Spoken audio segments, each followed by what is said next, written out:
Morning mga chikidits! So, pansit is real. So, ayan, grabe yung kapal ng pepper. So, luto ako ng pansit, guys. Dadalhin ko sa workplace ko. Kasi yung mga katrabaho ko nag-request sila. Last week pa sila nag-request nga magdala daw ako ng pansit. Kaya na-miss na daw nila yung pansit ko. Pero, may extra wish sila na spicy ko daw. Oh, diba, gawas yung mga almoranas aning timpla ka. Kaya ako siya gamitan ko kuan.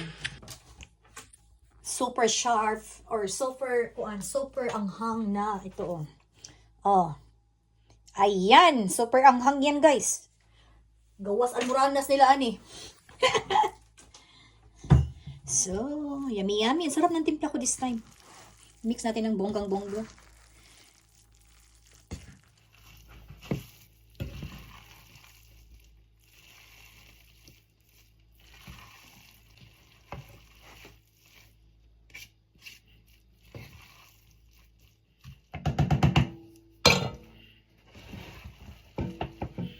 Hala.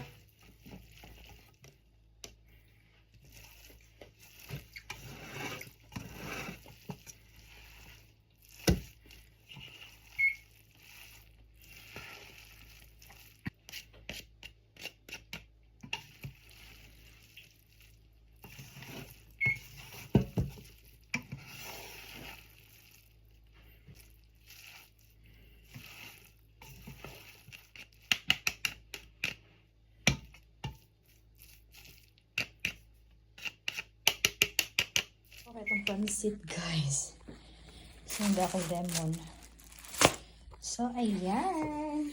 Ready to pack up na. Charot sa workplace. Ayan yung pansit. Walang kuan, guys. Ang atong pansit. Kalahurot lang. Nagagambang dikaon sa atong pansit. Uy! Nahiya pa sila. Oh, iniwan pa. Yun, konti lang naiwan. Very good, very good. Uy, wala man akong, ano